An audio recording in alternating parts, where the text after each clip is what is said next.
Perfect,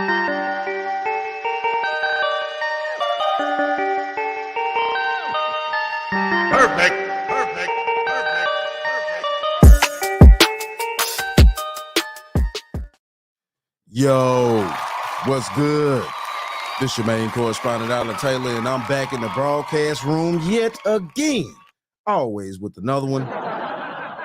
So yeah, listen, look, we got Tucker Carlson in the broadcast room, and he has a message for men, things like that, and we're going to dive off into it, and we're going to go here and see what's happening. So hold on, and let's put these quarters, nickels, and dimes in on the times. You are in Washington much of the time, just glittering. It's getting richer all the time. The home values are going up all the time in every county around it. But you also go to Western Maine. Was that something that clued you in that maybe? Yeah, it had a huge effect on my life, on my politics, on the way I see the country. Yeah, I've gone to the same little town my whole life. One of the poorer counties, one of the poorest counties on the East Coast. Beautiful place.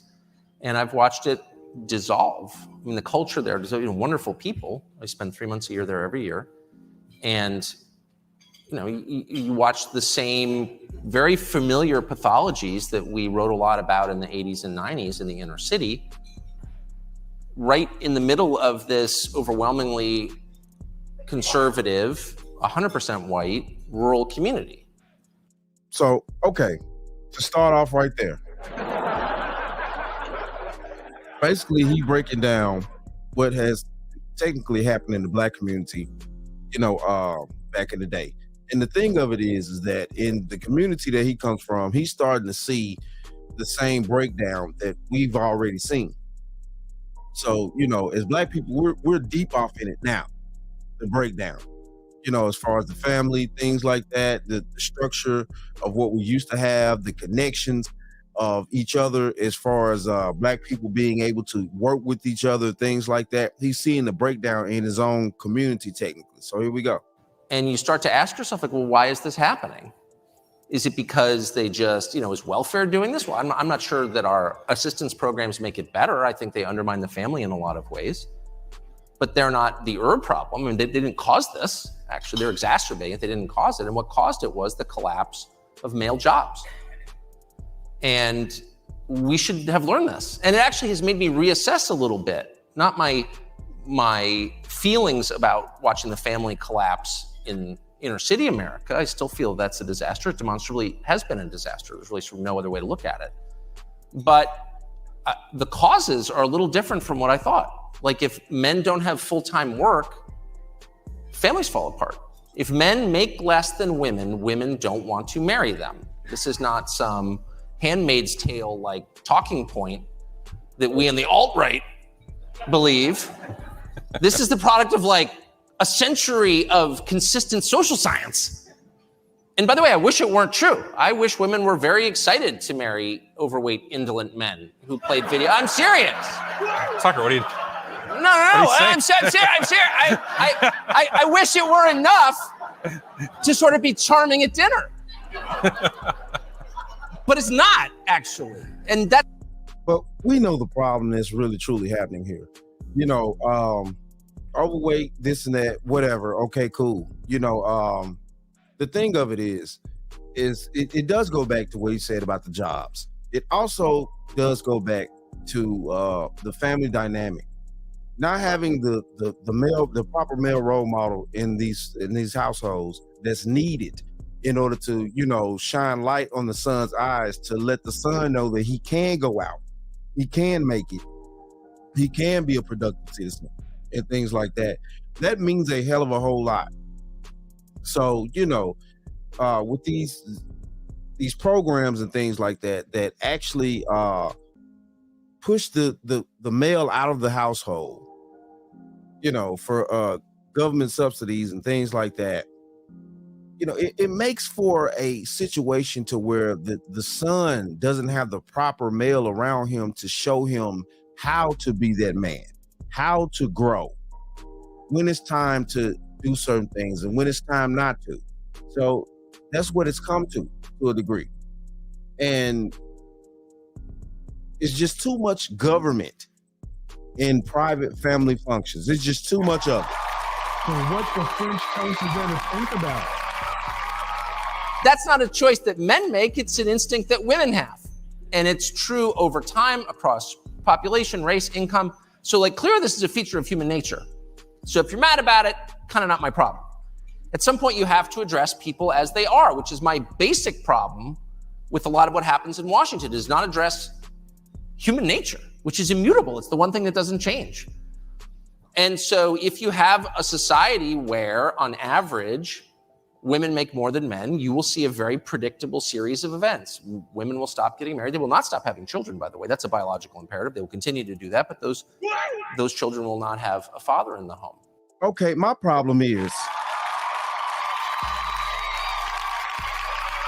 if that is the case, if these men are not at a financial level to where these women can respect these men enough to have them directly in the household and things like that, then why are they having children with men that they don't respect to have in a household? That makes no sense. I mean,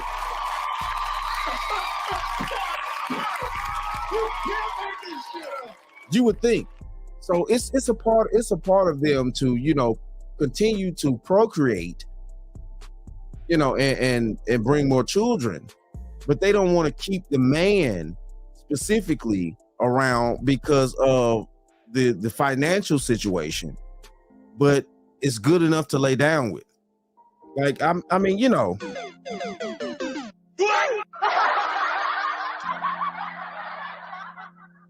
It's like over large populations. And that's exactly, and then everything else that happens, which as conservatives we're very familiar with, because we spent a lot of time moralizing about it. I certainly have a lot of time. And we spent almost no time asking, like, how can we make this better? So if you have a society where the only full-time employers, and this is true in Western Maine, and it's true in much of rural America, are the hospitals and the schools, you have to ask yourself, like, you know, can you have a functioning society, the basis of which is always the nuclear family, always? Our cars have always had great range and great dynamics. Oh, here we go. Here's what it is. Sorry about that. Here we go. And the answer is no, you can't. So I don't know why we're not spending more time on this. I also don't know why, you know, these stats come in every day, and we have a couple people on our show who are really interested in this stuff, share my interest in it.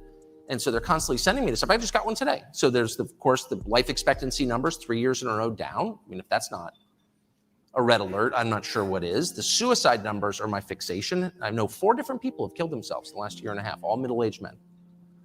And if I'm going to be 50 in May, if you're roughly my age, ask yourself if you don't know people who've killed themselves recently. You probably do, because the epidemic is that widespread. But okay, so what's the epidemic exactly that you're talking about with the type of class of men that you know? Because let's just keep this real. Tucker Carlson is not dealing with just, you know, every average day type of men. So, you know, they're up there. They're money makers, movers and shakers. So if these men are, you know, basically deleting themselves, what's pushing these men that are in these high positions and high power positions to do such things? You know, could it be that, you know, their family's destroyed because, you know, the woman's not happy or whatever? I mean, you know, somebody, hey, I'm just asking. I'm just asking. You know, it doesn't make any sense to sit around here and say that these people are doing these types of things without actually saying the reason why they're doing these things, you know.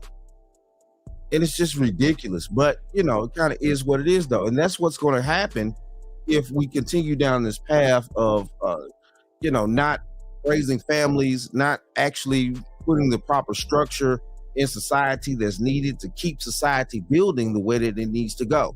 Because it's nowhere around this.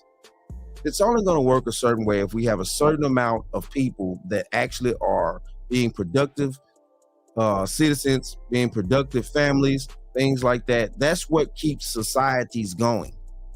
It's not all this independence and everybody just running around free willy and shit. And what the French toast is there to think about? It don't work that way. By the way, these are affluent people too. Something's going on. There's no interest in what that might be. But the statistic that I got today, which I think is, and I don't care how it sounds because I think it's real. Out today, 2 hours ago, new study shows that the number of men under 30 who report having no sex at all ever has risen by threefold in 10 years. So I'm reading this and I'm thinking, I'm a social conservative, just for the record, a pretty strident one actually. My first thought was, well, porn. That was my first thought, which I think is bad. I do. But that's not it. I thought, what society does that remind me of? It reminds me of the Middle East, actually. One of the core problems in the Middle East, and we lay this at the feet of polygamy, but it's deeper than that, is that the economic stratification is so profound that only the rich people get to mate. And you have a huge population of young men who don't have mates. Now, I'm sorry if it makes you uncomfortable, but it's just true because, again, it's nature, and the farther away you get from nature, the farther off course you are. Nature tells you, and your life experience tells you, you don't want a large population of celibate men. That is a recipe for instability, for chaos, actually. It's a dangerous group to have. You're lucky. No wonder everyone's pushing weed on the population.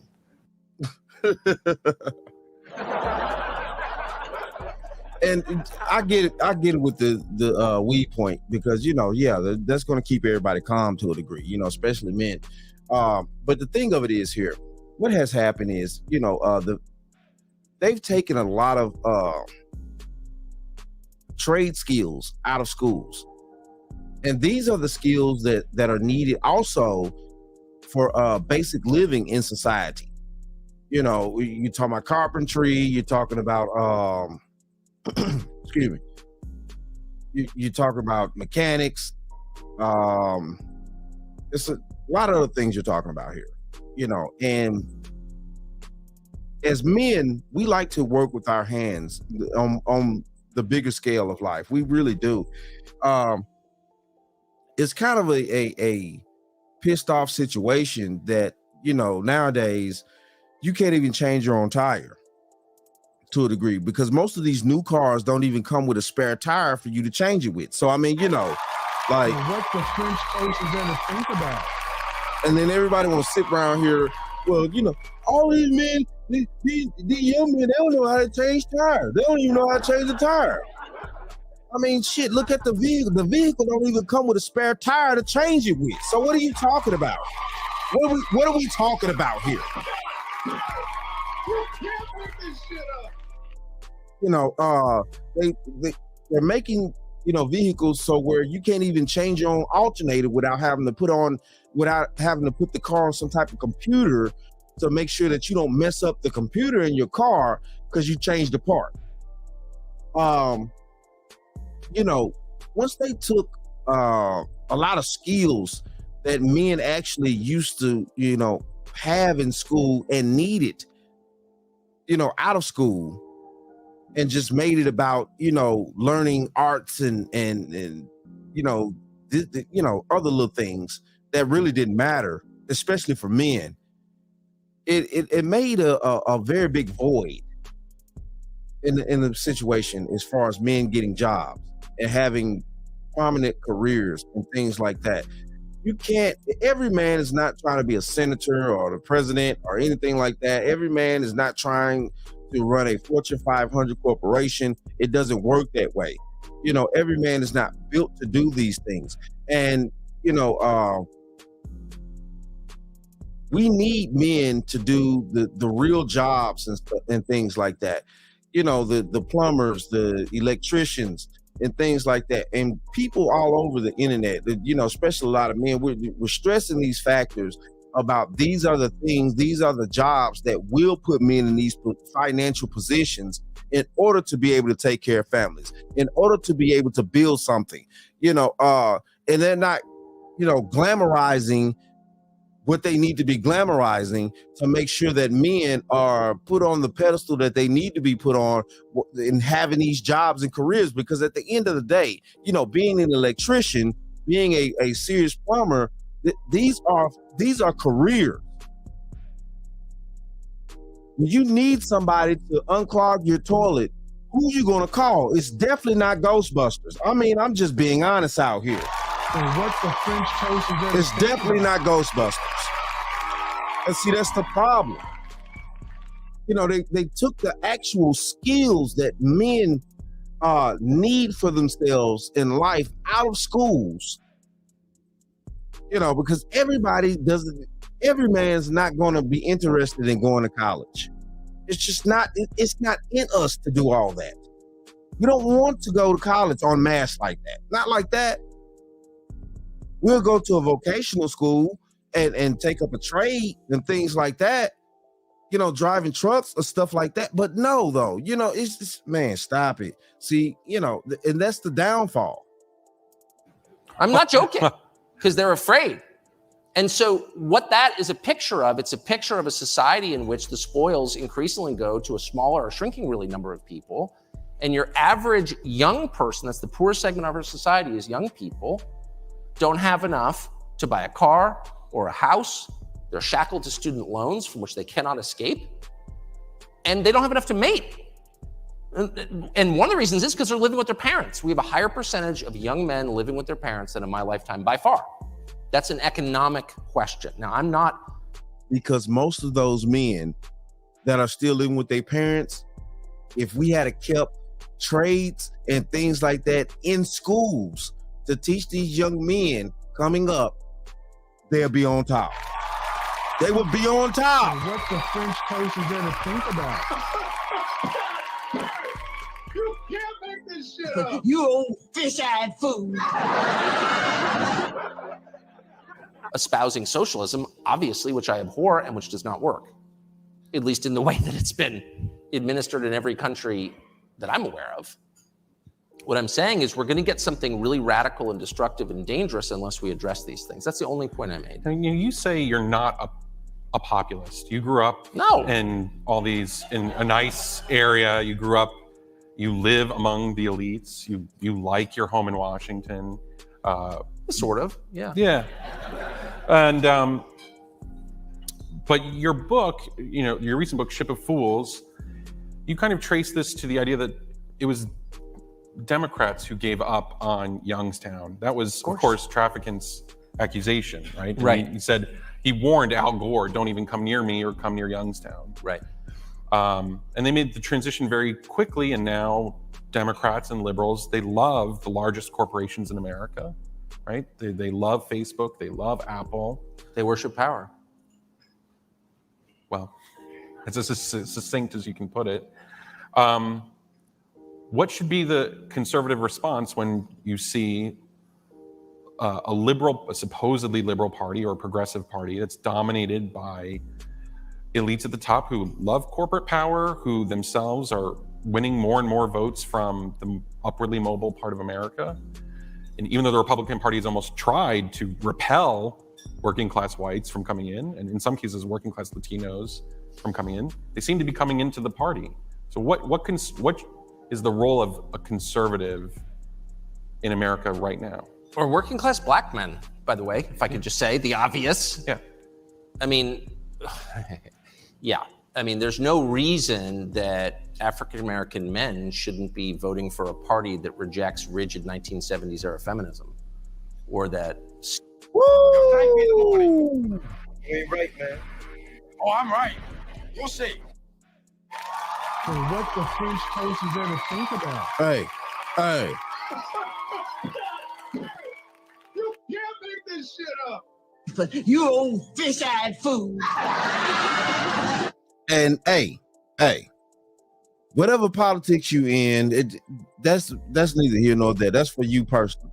But what it breaks down to is, like I said before, you know, and my thought process ends with this right here, is the fact of a lot of the jobs that actually, you know, young black men or young Latino men or young white men or whatever, you know, whatever race you're a part of, it starts with the main factor here is they took a lot of the jobs that need to be taught to young men out of school years ago. You know, those were the jobs, the electricians, the plumbers, all this and that. You know, they took these jobs out of school. They stopped teaching young men the actual skills that takes to pay the bills. I mean, let's just keep this 100 out here.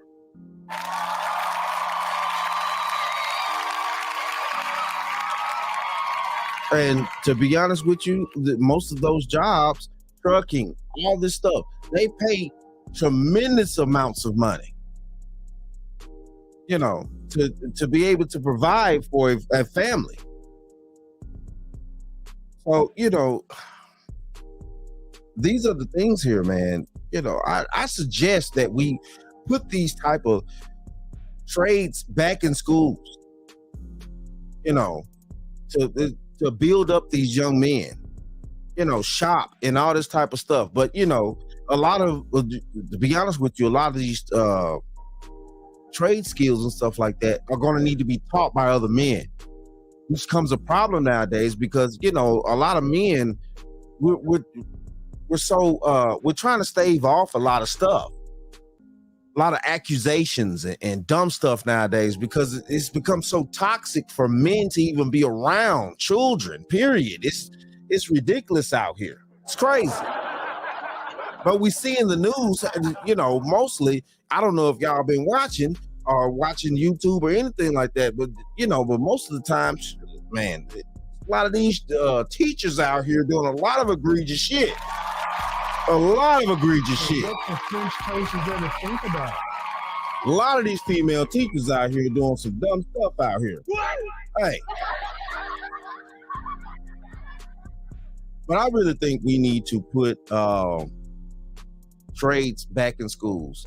Serious trades, electrician, plumbers, trucking, things like that. These things need to be taught early to young men to where they can be serious providers and serious men that know how to work, know how to maintain, know how to calculate their life properly and things like that, you know, but it just is what it is, man. The way it is going, I don't think they're going to do that, which is sad. And it's basically dumb not to do this. You know, every man is, I'm sorry, but, you know, a lot of these young men, they're not wanting to go to college. Not to college to, you know, learn all the feminist shit or not to learn, you know, a bunch of stupid stuff. You know, I'm just being honest out here. You know, men like to work with their hands mostly, you know, and that's what's needed. That's what's needed. But it is what it is, though, man. Hey, shout out to all my subscribers. Mad love to y'all. If you're new to the channel, please hit that like, share, subscribe button. Make sure you ring that bell to be notified whenever I decide to post things. And like I always say, and that, my friends, is the bottom line. That, my friends, is the bottom line.